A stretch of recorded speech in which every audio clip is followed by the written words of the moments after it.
Nous en entendions parler depuis très longtemps. Qui des Canadiens et des Soviétiques étaient les meilleurs hockeyeurs? C'était la question que tous les fervents du hockey se posaient depuis plusieurs années, tout en croyant que nous étions les plus forts. Mais il fallait en faire la preuve. De négociation en négociation, la fiction devait devenir réalité. La série du siècle, la série Canada-Russie, devait avoir lieu du 2 au 28 septembre de l'année 1972. Après toute une série de tergiversations, après que tous les commentateurs sportifs eurent fait leurs pronostics, on dévoila enfin au public la liste de tous les joueurs professionnels qui composeraient l'équipe canadienne. Et cette liste, la voici. Devant les filets, Eddie Johnston, Ken Dryden et Tony Esposito. Les défenseurs, Jocelyn Guevremont, Brad Park, Guy Lapointe, Rod Sealing, Don Horry, Gary Bergman, Serge Chavard, Pat Stapleton, Bill White, Brian Glennie. Les ailiers, Yvon Cournoyer, Bill Goldsworthy, Rodrigue Gilbert, Wayne Cashman, Mickey Redmond, Dale Talon, Ron Ellis, Richard Martin, Dennis Hall, Jean-Paul Parisé, Frank et Pete Mahovlich, Paul Anderson et Vic Anfield.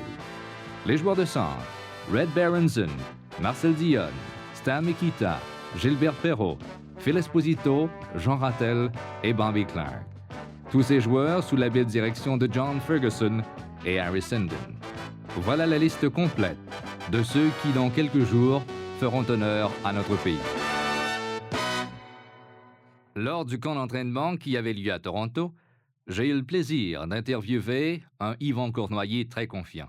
À ce moment, il fit les commentaires suivants. Oh, je crois que, spécialement aujourd'hui, c'est la 3e, 4e journée du camp d'entraînement. Puis, on voit que les gars commencent à être en très bonne condition physique. Alors, quand on manque surtout 2 pratiques dernièrement, alors c'est assez difficile à revenir. On dit que Yvon Cournoyer pourrait avoir beaucoup de plaisir à jouer sur une patinoire qui est 12 pieds au moins de plus large que sur celle qu'il joue habituellement. Qu'est-ce qu'en pense Yvon Cournoyer? Eh bien, peut-être, mais comme on sait, toute patinoire qui est différente, il faut s'habituer à cette patinoire. Et ça va peut-être nous donner une chance, mais qu'on y aille en Suède pendant une semaine de temps. On va se pouvoir aller pratiquer et jouer 3 parties d'exhibition. Alors, peut-être ça va nous donner une chance de se familiariser avec les patinoires un peu plus grandes. Moi, je dis que les défenses, c'est eux autres qui vont avoir plus à travailler là-dessus, mais les gars comme Dennis Hall et moi-même et Gilbert Perrault, je crois qu'ils vont aimer beaucoup une grande patinoire. Pendant ce temps, à Montréal, l'équipe russe continuait son entraînement. Voici les commentaires de Jacques Plante. On se rend compte qu'ils sont ici surtout pour patiner, peut-être se délasser, mais il n'y a réellement pas de jeu impressionnant ce soir. Les joueurs de défense se font prendre hors position continuellement et oublient de couvrir leur arme en avant des filets. Les avants peuvent couper en plein milieu des 2 joueurs de défense assez facilement et ce sont des échappées à 2 contre 1 et souvent à 2 contre aucun joueur de défense. Alors, si les Russes jouent comme ils le démontrent actuellement, ça ne sera pas un match, ce ne sera même pas une exhibition. Mais il ne faut pas s'en faire, c'est seulement une pratique et ça va être une différente équipe qu'on va voir. Malgré la grande confiance que les Canadiens ont en leur équipe, les Soviétiques ont aussi un honneur à sauvegarder. Que nous réserve la série Canada-Russie? Que valent les Soviétiques au hockey? Encore quelques heures, et nous pourrons en avoir une très bonne idée. La veille du premier match, le réseau Radio Mutuel faisait devant plus de 15 000 personnes la présentation de l'équipe canadienne à la place Ville-Marie. Ici, Émile Genet, je vous parle directement de la place Ville-Marie à Montréal. Une foule de gens ont accepté notre invitation de venir crier de vive voix leurs vœux de bonne chance aux joueurs de hockey représentant le Canada. Et si vous ne me croyez pas, voici ce que ça a l'air. Ensemble, bonne chance Canada. Voilà, ça s'adresse aux joueurs de hockey du Canada. Et je vous présente tout de suite les membres de l'équipe qui suivront les 2 équipes. Et vous donneront, les joueurs de hockey, vous donneront la description des joutes. D'abord, Jacques Moreau, que voici. Jacques Moreau, Guy Le Cavalier, qui s'occupera de donner la couleur. Jules Dumouchel aussi, qui donnera la couleur. Jean Béliveau, qui ne peut pas être ici, mais qui fera partie de l'équipe. Et le dernier, mais certes non le moindre, Réaume Rocky Brisebois, que voici. Il est une chose que je tiens à vous dire, c'est que la dernière fois que Radio Mutuelle à rassembler ses auditeurs ici et les amateurs de sport à la place Ville-Marie. C'était en novembre 70 pour souhaiter bonne chance aux Alouettes. Ils sont revenus avec la Coupe Grey. Et ensuite, Rocky Brisebois fit la présentation des joueurs de l'équipe canadienne. En voici un extrait. From the Detroit Red Wings, le numéro 24, Mickey Redmond. From the Chicago Blackhawks, number 10, Dennis Hull. Des Rangers de New York, le joueur de défense, numéro 5, Brad Park. Des Bruins de Boston, le numéro 4, Bobby Orr. Des Canadiens de Montréal, le numéro 12, Yvan Cournoyer. Yvan, quel était l'esprit de l'équipe à la veille de ce premier match? À la veille de ce premier match, l'esprit de l'équipe était très bon, mais les gars étaient aussi très nerveux. On voulait tellement gagner cette partie, alors c'était très important pour nous, surtout la première partie. L'instructeur en chef, the head coach de l'équipe Canada, Harry Seldon. It's a great pleasure and honor to open this great significant series in the city of Montreal. You have again demonstrated this afternoon that you are the most enthusiastic hockey city in the world.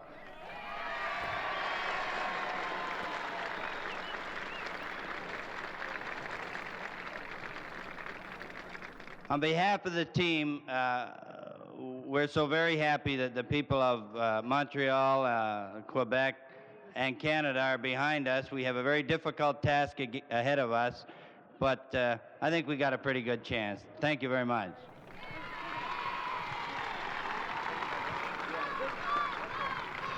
Plus que quelques heures avant le début de l'événement sportif le plus marquant du siècle. Le forum est plein à craquer. Plus de 18 000 personnes assistent sur place à ce premier match entre le Canada et l'Union soviétique.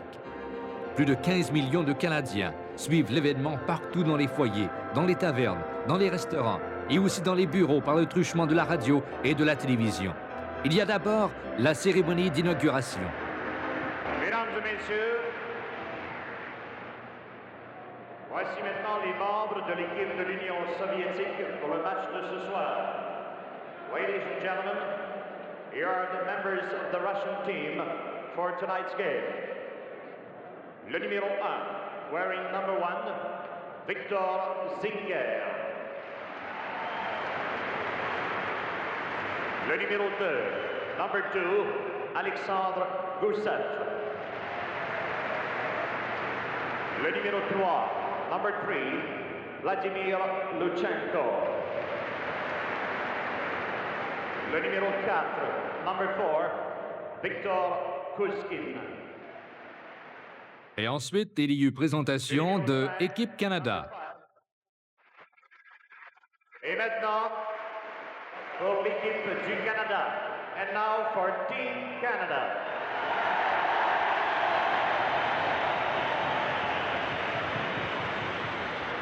Portant le numéro 2, wearing number 2, Gary Bergman. Le numéro 5, number 5, Brad Park.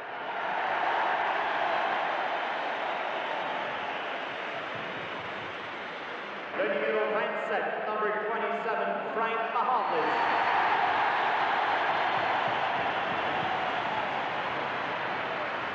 Le numéro 28, number 28, Bobby Clark. Le numéro 29, number 29, Ken Dryden.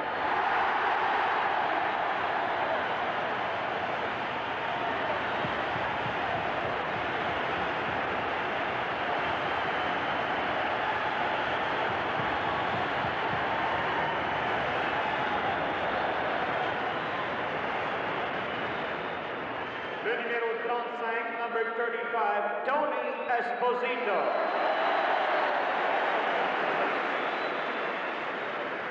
Maintenant, se joignant aux instructeurs, M.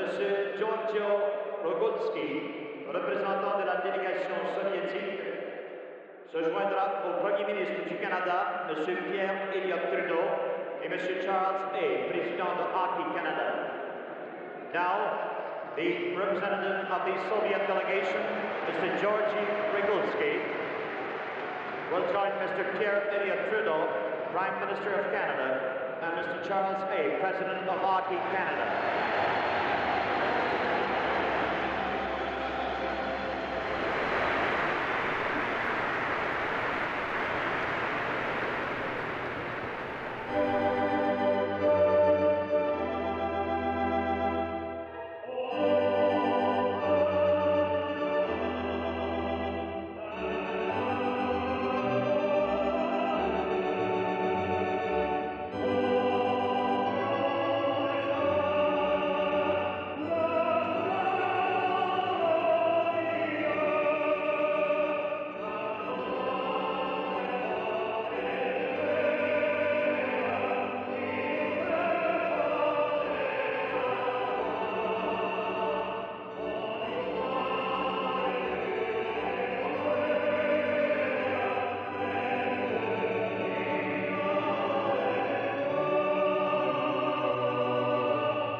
Et la rondelle est mise au jeu. Dès les premières secondes du match au Forum de Montréal, l'enthousiasme est à son compte. Bergman prend la rondelle au centre. Une passe vers Frank Mahovlich, c'est raté contre la rampe et Mahovlich est accueilli solidement par le défenseur soviétique. La rondelle roule contre la clôture jusqu'au défenseur Brad Park. Il s'avance, il lance. Frank Mahovlich touche la rondelle. Esposito complète et c'est le but! Après ce premier point, le Phil Esposito suit un but de Paul Anderson à 6 minutes 32 secondes, ce qui donne une avance de 2-0 à Équipe Canada. Allons-nous assister à un blanchissage? Non, car les Russes ne tardent pas à montrer leurs dents. Voilà, c'est la formation des Rangers. Rattel, Hadfield et Gilbert contre celui de Chadrin au centre, le numéro 19. Yakouchev, le numéro 15. Zimin, un nouveau venu à l'aile droite, le numéro 11. C'est le centre, Chadrin qui remet à Zimin. Contre la clôture, il est plaqué. Finalement, reprend le disque, remet derrière au défenseur Polladier dans le territoire de l'équipe canadienne. Le relais devant le filet. Zimin est là, Dryden est étendu et c'est le but! 2-1 le compte après ce but de Zimin. Rien n'était alarmant jusqu'au moment où survient le deuxième but des Russes, compté par Petrov. La deuxième période s'engage sur le compte de 2-2. Équipe Canada se rend compte de la force de l'équipe soviétique. On active la machine mais. Arlomov donne l'avance aux Russes, en portant le compte à 3-2. L'équipe canadienne doit reprendre son avance lorsqu'à 10 minutes 18 secondes, Arlomov compte une seconde fois pour les Russes. 4-2. Le public du Forum craint maintenant le pire. C'est sur cette note que débute la troisième période.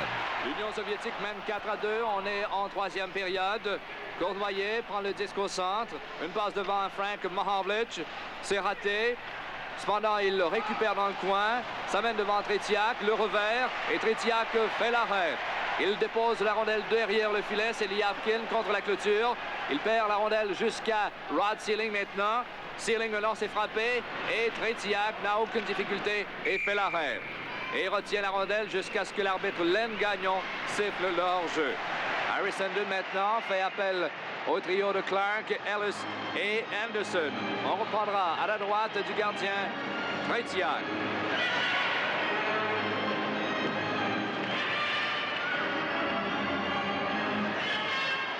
Bobby Clark s'empare de la rondelle.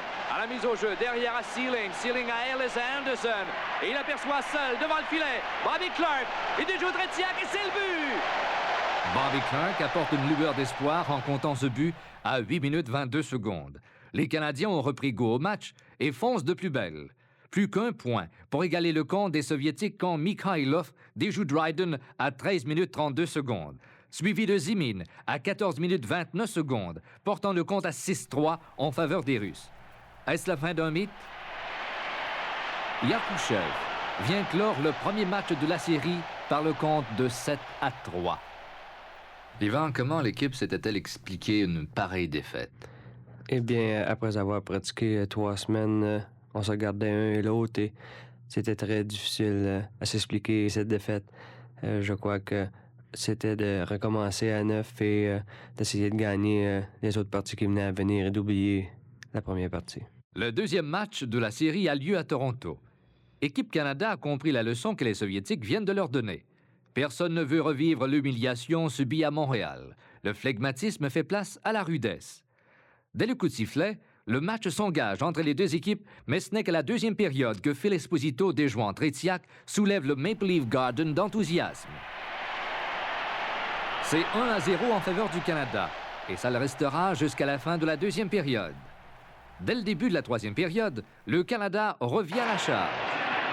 L'équipe canadienne mène 1-0 et tente de concrétiser son avance. Le défenseur Luchenko de l'Union soviétique fait le dégagement. Brad Park derrière son filet. Il est en marche, aperçoit Cournoyer à l'aile. Lui fait une passe parfaite, c'est l'échappée de Cournoyer. Il est seul devant Tretiak. Et goal! Yvon Cournoyer augmente l'avance pour le Canada à 2-0. Assisterons-nous au blanchissage des Russes? Rien ne porte à le croire, et Yakushev vient le confirmer en portant le compte à 2-1. Même si le Canada est en avance, on craint un revirement complet des forces, car on peut s'attendre à tout avec l'équipe russe. Mais le vent ne tourne pas. Le défenseur Pat Stapleton est au banc des pénalités. Une très bonne occasion ici pour l'équipe soviétique de niveler les chances, puisque c'est 2-1. Esposito et Cournoyer ont marqué avec l'aide de Park. Soit-il en passant que Park a participé aux 2 buts. Yakushev pour l'Union soviétique. Et le jeu reprend. Chadrin passe arrière à Poladiev qui lui remet. Une autre passe est ratée devant le filet. Zibin va dans le coin, va la chercher, remet à Chadrin et le gardien intervient. La pointe vient chercher la rondelle qui lui échappe. Elle revient à tourner Esposito qui remet à son frère Phil. Il aperçoit Peter Mahavlich au centre. Un seul défenseur maintenant. C'est Poladiev, le déjoue avec une fête magistrale devant Tretiak et c'est le but! Peter Mahavlich réussit un des plus beaux buts de la série, portant le compte à 3-1 en faveur du Canada. Et moins de 3 minutes plus tard, son frère Frank vient confirmer l'avance du Canada. Ce deuxième match appartient définitivement au Canada. Guy, après cette victoire à Toronto, est-ce que vous croyez capable d'aller chercher les honneurs de la série? Franchement, j'ai été surpris après la première partie du résultat. Mais disons que j'avais une petite idée. Après la deuxième partie qu'on a gagné 4-1, je crois que c'était une bonne partie qu'on avait jouée. On avait joué du bon hockey. Mais je croyais sincèrement qu'on était pour avoir de la difficulté à les vaincre après les avoir vus évoluer à la première partie. Rien n'est moins sûr que la victoire pour le Canada, car les Soviétiques sont de coriaces adversaires. Le troisième match de la série a lieu à Winnipeg le lendemain du massacre des 11 athlètes des Jeux olympiques de Munich. Et en leur mémoire, 1 minute de silence est respectée avant la partie. Un match moins rude et plus scientifique s'engage entre les deux équipes. Un match où chacun se surveille de près. 1 minute 54 secondes se passent et... Jean-Paul Parisé ouvre le pointage, suivi presque immédiatement d'un but de Petrov, qui égalise le compte. Mais la riposte ne se fait pas attendre. Jean-Paul Parisé vient de sauter sur la patinoire. Sa punition est terminée. Une passe ratée. Le disque saisi au centre par Bobby Clark. Un lancer de loin. Un retour du côté droit. Le disque revient au centre à Brad Park, à Anderson. Il s'arrête. Il passe derrière à Clark. Mise en échec par Gusev, le numéro 2 de l'équipe soviétique. Une autre passe interceptée par ce dernier. Cournoyer est là avec Jean Rattel. Une passe à Lebedev qui fait une chute. La rondelle est en possession de Anderson. À Cournoyer, à Rattel. Et c'est le but! Là, ce joueur de centre des Rangers complète admirablement une stratégie d'Yvan Cournoyer. Jean Rattel redonne l'avance au Canada. Dès le début du deuxième engagement, le Canada renforce son avance. Le disque se déplace à la ligne bleue. Park, un lancer qui touche le bâton d'Esposito et la rondelle se retrouve contre la rampe, juste à côté du filet. Esposito avec Cashman, le disque est libre. On se le dispute contre la clôture. Parisé intervient, travaille devant le défenseur Gousseff. Le disque se déplace jusque devant Tretiak. Esposito est là et goal! Phil Esposito vient de compter son 3e but depuis le début de cette série. Quelques 8 minutes plus tard, Harlamov de l'Union soviétique réduit la marge, suivi de Anderson qui redonne cette avance de 2 points au Canada. Avance qui ne dure que peu de temps, car Lebedev fait dévier un lancer de Vassiliev dans le filet d'Esposito. 3 minutes après, Bodunov égalisait le compte. On devait rester 4-4, ce qui constituait un match nul.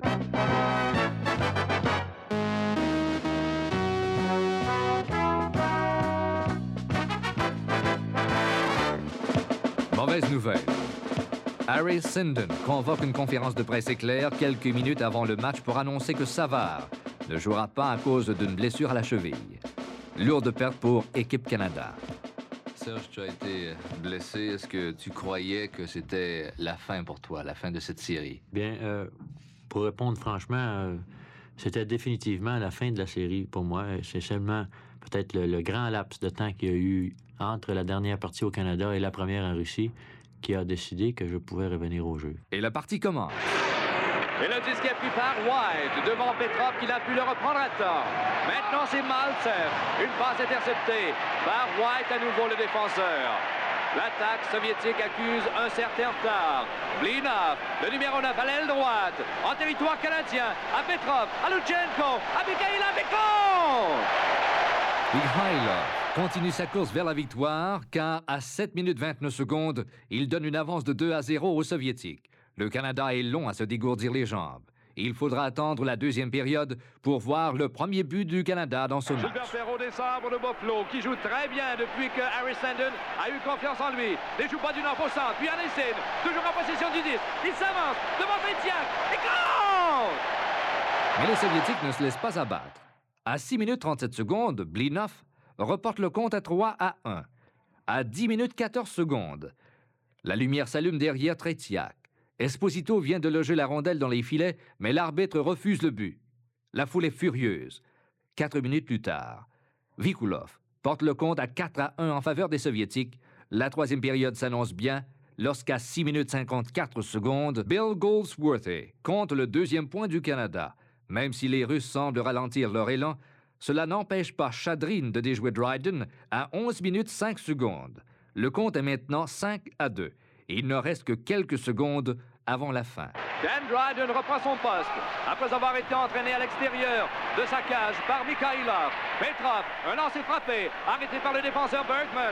Autour de Vikulov, il perd cependant le disque à Bill Goldsworthy, qui remet à Phil Esposito. 28 secondes à faire. 5-2 les Soviétiques. Esposito, un dernier sort qui s'avance et là, et goal! Le compte final, 5-3 en faveur des Soviétiques.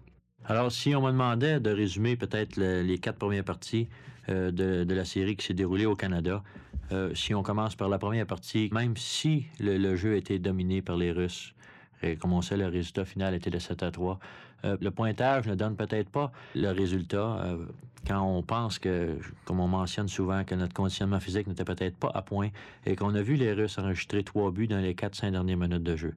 Les lancers ont été de 32 à 30 pour l'équipe du Canada et je crois bien que le gros facteur de cette première partie a été la domination des Russes dans peut-être les 5-6 dernières minutes du match.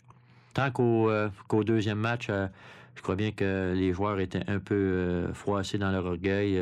La presse canadienne a été passablement massacré notre sport national. Alors, je crois bien que la plupart des joueurs blessés dans leur orgueil ont fourni un effort suprême 2 jours après à Toronto et on a disposé des Russes 4-1 avec 36 lancés contre 21. Je crois bien que c'était peut-être notre meilleure partie en sol canadien.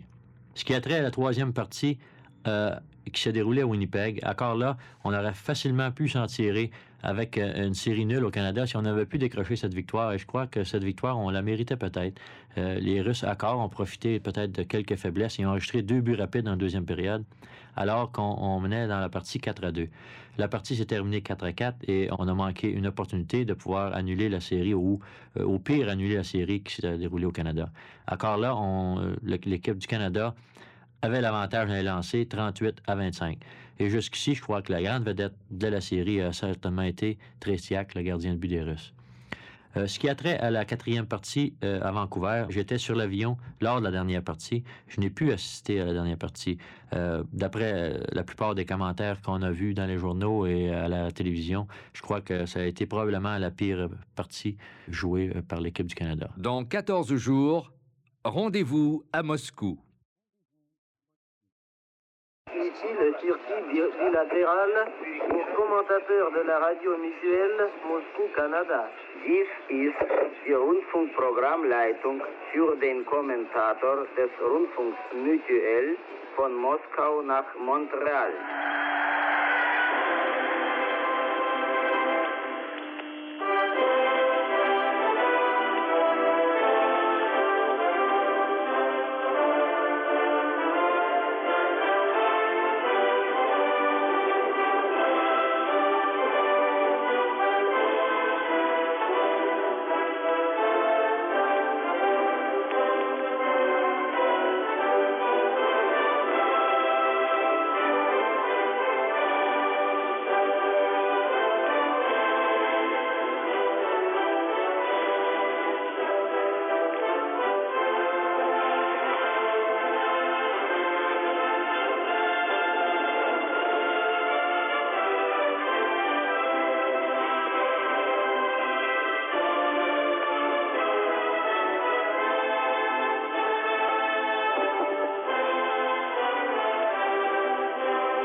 Nous sommes à Moscou et le climat est tendu au sein de l'équipe canadienne.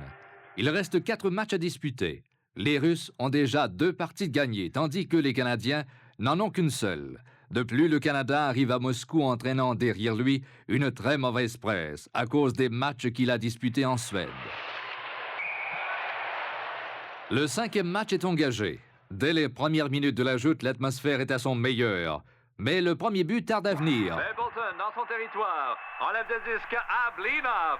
Au centre à Perrault, remet à Gilbert qui lui renvoie. Il est en territoire adverse. Devant le défenseur, il fait une feinte. Du côté de Parisé, il lance et compte.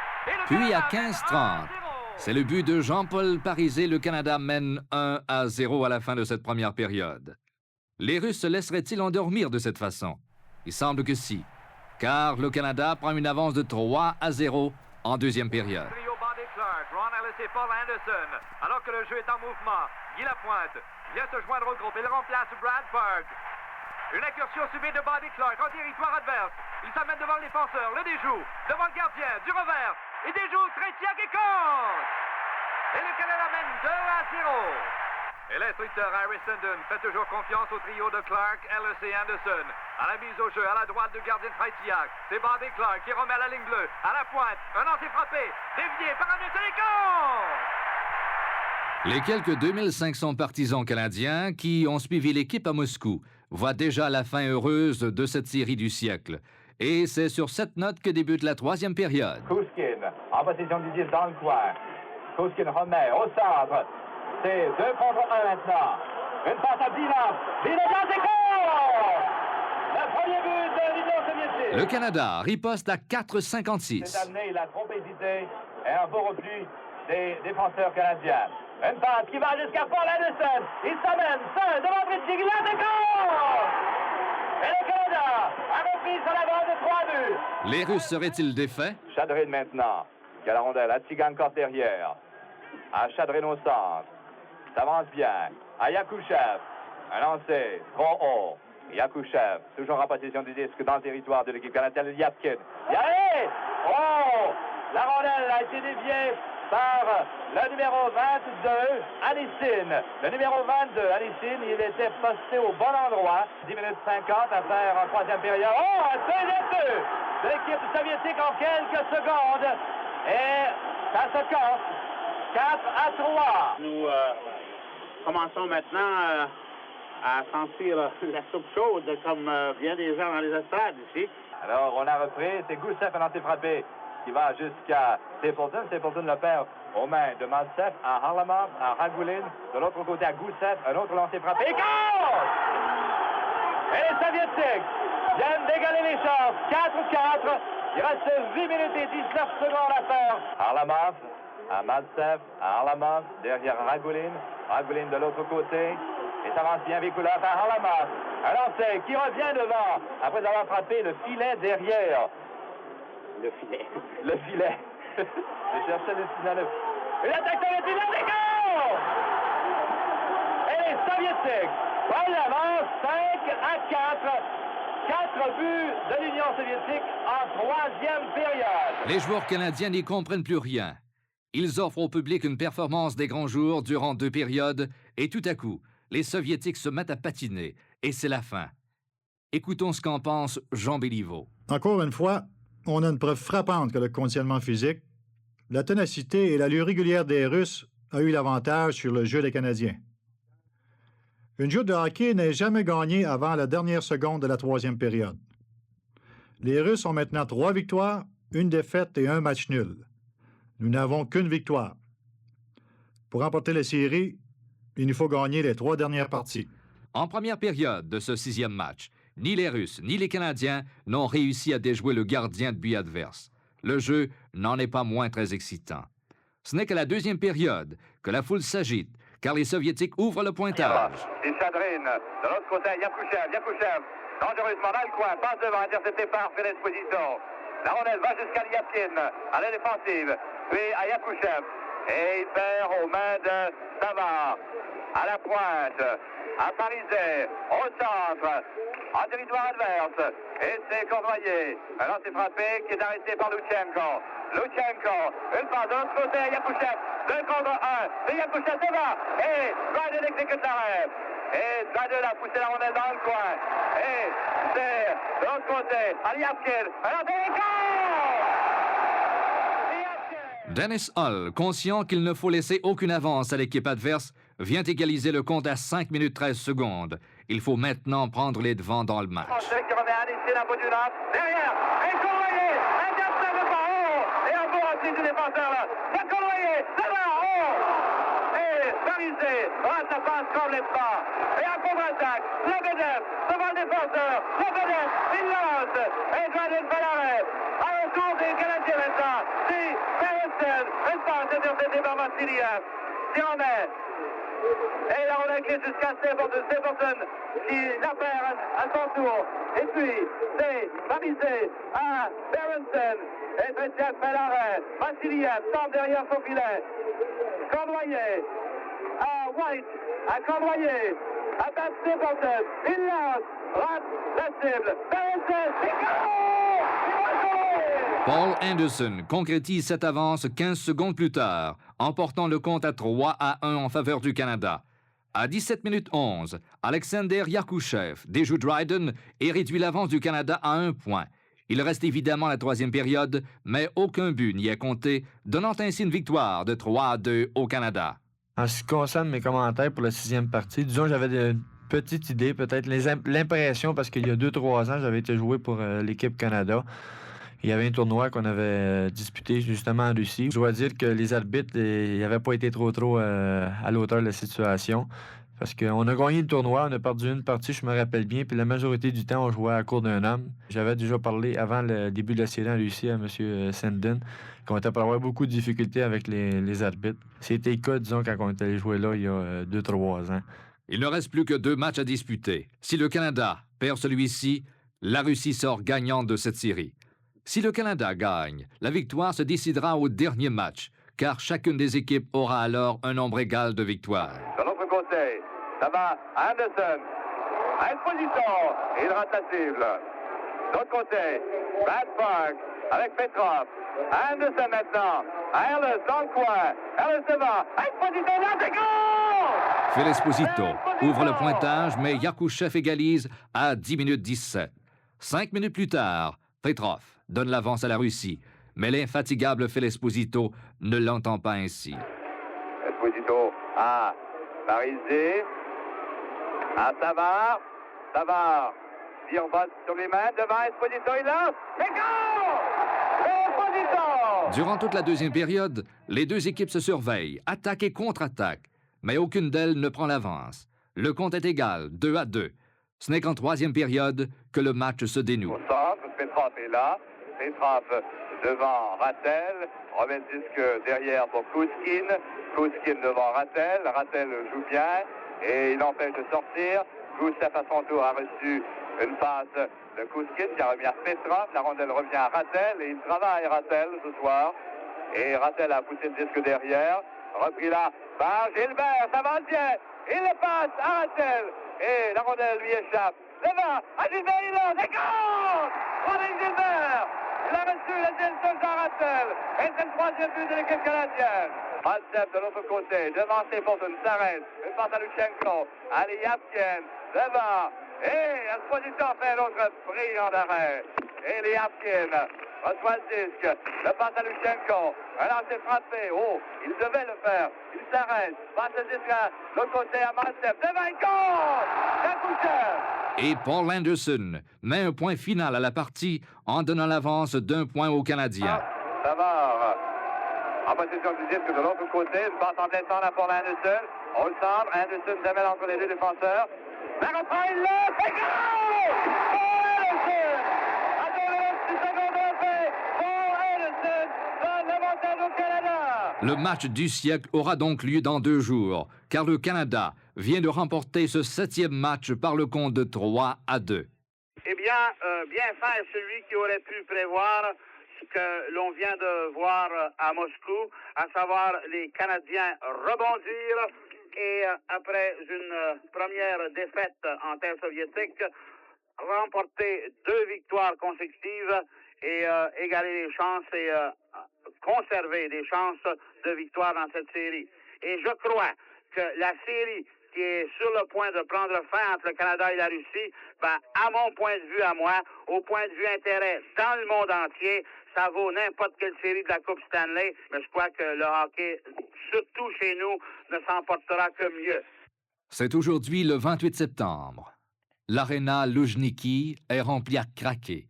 Des millions de téléspectateurs et d'auditeurs sont à l'écoute. Revivons ensemble les faits saillants de ce désormais célèbre match du siècle. Une 5 à faire avant la fin de la pénalité à White et une 41 avant le retour de Pete Mahovlich.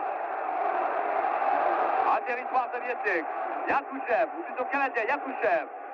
Dans le coin, devant Philippe Esposito, passe à Yapkin à Luchenko, là c'est frappé. Arrêté par Dryden, et Yakouchev lance le corps.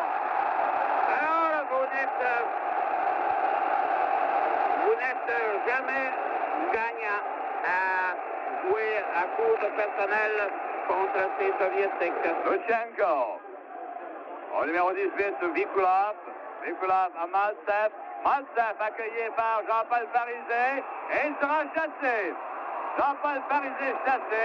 Et comme on disait tout à l'heure, les arbitres n'en laissent pas passer.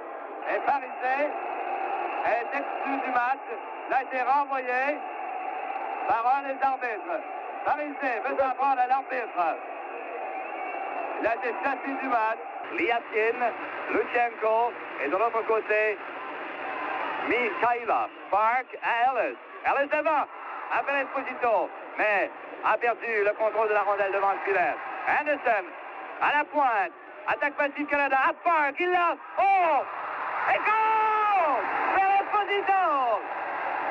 A compté son 6e but de la série, avec l'aide de Park et Anderson.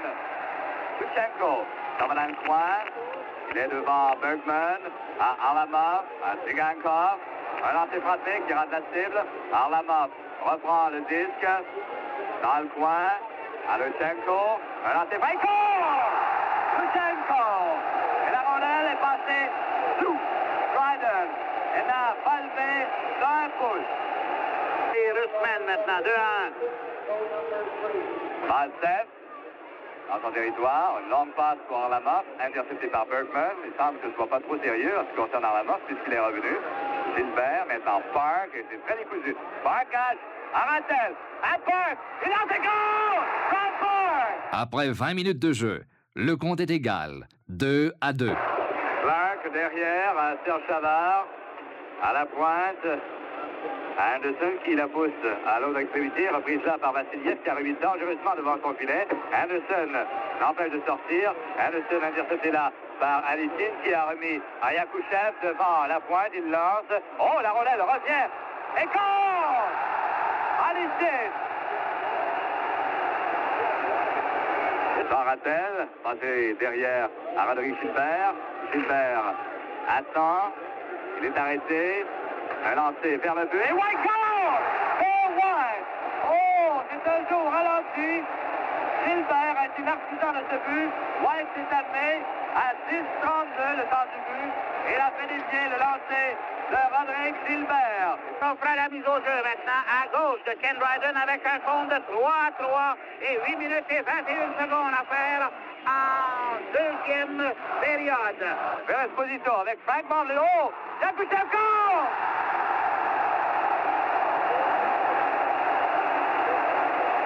Et l'avance est reprise par les Soviétiques à 11-43. Quelques instants après la mise au jeu et le Canada devra à nouveau batailler pour niveler les chances. 52 secondes avant le retour de Pat Stapleton. Luchenko derrière. Pilo Mahavlich est remplacé par Ronnie Ellis. Vassiliev a passé ou a reçu le disque de Luchenko. A passé maintenant à Mikhailov, à Chadrin, à Mikhailov. Mikhailov à Chadrin, à Yakouchev. Yakouchev devant Ellis. Il hésite. Il est toujours à la ligne bleue. Il a passé de l'autre côté à Vassiliev. Et compte! Tout se déroulait au ralenti, alors qu'il reste 14 secondes à faire avant le retour de Pat Stapleton. 3-16 avant la fin du deuxième 20. Et les joueurs canadiens auront fort à faire pour remonter la pente. Après 2 périodes, la Russie mène par le compte de 5-3. Après 5 matchs et 2 tiers, tout est remis en cause. Jamais le Canada n'aura connu de moment aussi palpitant. Et Gusev, au centre. Il a à sa gauche Mikhailov, il lui remet le 10. Pour Blinard, intercepté par Cournoyer. Une mauvaise passe qui est interceptée par le défenseur, qui remet en territoire canadien. Blinard, là, le numéro 9. Accroché par Pilo Mahavlich, le disque revient derrière à Stapleton. Stapleton contre la clôture pour Pilo Mahavlich. Dans le coin, derrière Dryden.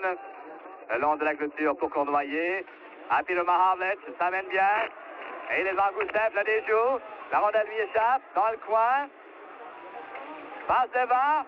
Et fait l'Esposito devant une lance. Et goal! L'Esposito! Espace de Pilo Mahavlich qui a très bien travaillé là-dessus. Pilo Mahavlich, du bon travail. Le but est survenu à 2-27. Et l'Union soviétique mène par un but maintenant, 5-4. La rondelle va jusqu'à Dryden, derrière, à Park. Park, de l'autre côté. Après l'Esposito, il s'amène, il lance. Oh, Etresiak a fait l'arrêt. Devant, à nouveau, Esposito devant, Cournoyer, il lance. Et à nouveau, et il goal! Il va Cournoyer! Après ce but, on savait que si les Russes ne comptaient pas un autre but, qu'on ne pouvait pas être défaite, mais on avait toujours l'espérance de nous en compter un pour gagner la série, car c'était très important. Beaucoup plus de gagner la série que d'annuler la série pour nous. Alors, ce qui devait arriver est arrivé. 50 secondes avant la fin, 5-5. Et Cournoyer à Esposito, c'est trop long pour lui. Vassiliev, qui remet contre la banque à Cournoyer, dans le côté Anderson, mais ne peut mettre le bâton solidement là-dessus. Et Anderson qui lance, oh, il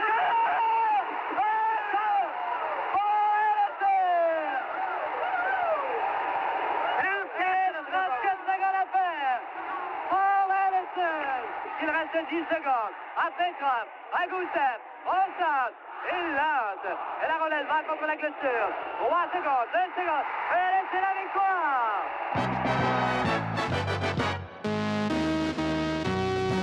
Après les 3 derniers matchs en Russie, les amateurs de sport du Québec pouvaient communiquer directement avec Rayon Brisebois, Jean Béliveau ou moi-même, grâce à une ligne ouverte Moscou-Montréal. Écoutons ensemble quelques commentaires. On continue ici nos appels. Jean Béliveau, Rayon Brisebois à Moscou. Allez-y, allô Moscou. Oui? est-ce qu'on va avoir une reprise entre les champions de la Ligue nationale et la Russie? Monsieur, je ne sais pas du tout ce qui va se passer dans les mois ou dans les années à venir. Je ne sais pas si on répétera cette série-là, si on fera jouer les champions de la Ligue nationale contre les champions du monde présumément amateurs ou contre l'équipe nationale de la Russie. Ça, ce sont des choses, monsieur, qui sont à être réglées. Moi, je ne suis pas dans le secret des yeux. Merci beaucoup. Ici, Moscou. Oui, allô? Je tiens à féliciter les Canadiens. Et on aimerait savoir qu'est-ce que M. Béliveau en pense des arbitres à ce match-ci. Qu'est-ce que Béliveau pense des arbitres dans ce match-ci? Oui. Je crois que les arbitres ont fait de très bel ouvrage. Au début d'une partie aussi importante, lorsque le jeu est serré, ils ont appelé des infractions qui devaient être appelées. Et je crois que pour deux arbitres, à la vitesse que ce dispute s'ajoute, ils ont fait de très bel ouvrage. Allô, ici Moscou. Allô, M. Brisebois? Moi-même. J'ai suivi la série à votre poste, à votre réseau mutuel, et puis j'ai aimé bien ça. Puis je vous fais des félicitations. À présent, j'aimerais savoir, est-ce que le club de la Tchécoslovaquie est de même force que celui de la Russie? Écoutez, monsieur, on n'a pas vu l'équipe nationale de la Tchécoslovaquie cette année, mais il y a une chose qu'on peut vous dire, c'est que lors du dernier tournoi présumément mondial, présumément amateur, dois-je dire, pour le championnat mondial, les Tchèques ont battu les Russes. Et ça arrive assez souvent à l'équipe tchécoslovaque d'avoir raison des Russes. Alors, on peut en déduire, à la lumière des matchs antérieurs en ces derniers... Personnellement, Serge, quelle grande leçon as-tu tiré de cette série? Bien, il y a certainement une grande leçon à soutirer, peut-être 2-3 points à souligner. C'est probablement, je dirais qu'on a peut-être sous-estimé l'équipe russe de 50 %. Donc, c'est déjà une bonne leçon de jamais sous-estimer son adversaire. Guy, on sait que tu as déjà affronté les Russes il y a quelques années, au temps où tu étais junior. Est-ce que tu croyais vraiment que les Russes, lors de cette présente série, allaient fournir un tel rendement? Je dois dire que je m'attendais beaucoup à ce qu'ils s'améliorent parce que il y a 3 ans, j'avais été impressionné par leur jeu de position ainsi que leur jeu de passe.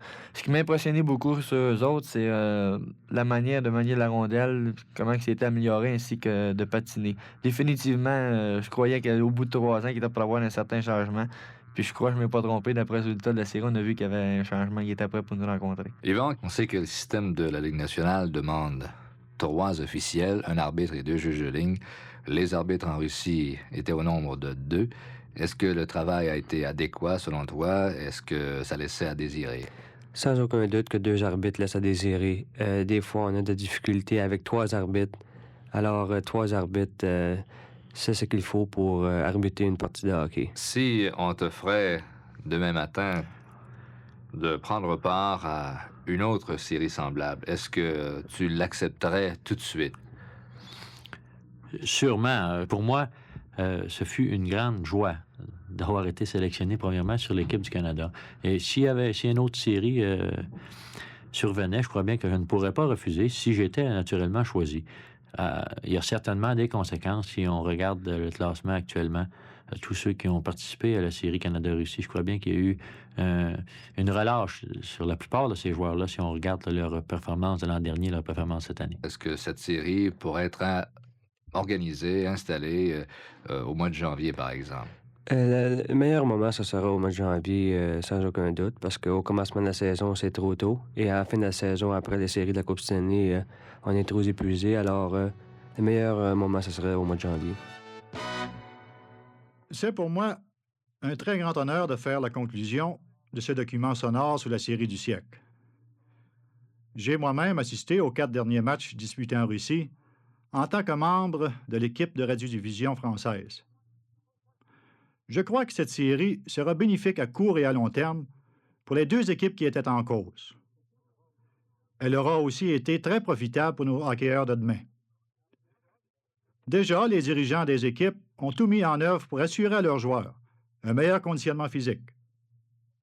Nous avons certainement appris des Russes que même si on est gratifié d'un don pour le hockey, et si on ajoute à cela le conditionnement, le désir de vaincre, la volonté de réussir, eh bien, on peut devenir un joueur d'une catégorie à part. D'autre part, les Russes ont appris que, même s'ils avaient ce conditionnement, les joueurs canadiens sont très opportunistes et qu'une joute de hockey peut se gagner par l'improvisation. Les Russes jouent un fantastique jeu de position, mais qui est peut-être un peu trop mécanique. Cette série a été chaudement disputée. Et il est bon qu'il en ait été ainsi. Par ceci, je veux dire que si le Canada avait remporté la série haut la main, eh bien, aucun changement n'aurait été apporté à nos méthodes d'entraînement. Il est fantastique de constater que ce que nous avons appris au cours de cette série de hockey peut s'appliquer non seulement au sport en général, mais aussi à tout métier et à toute carrière.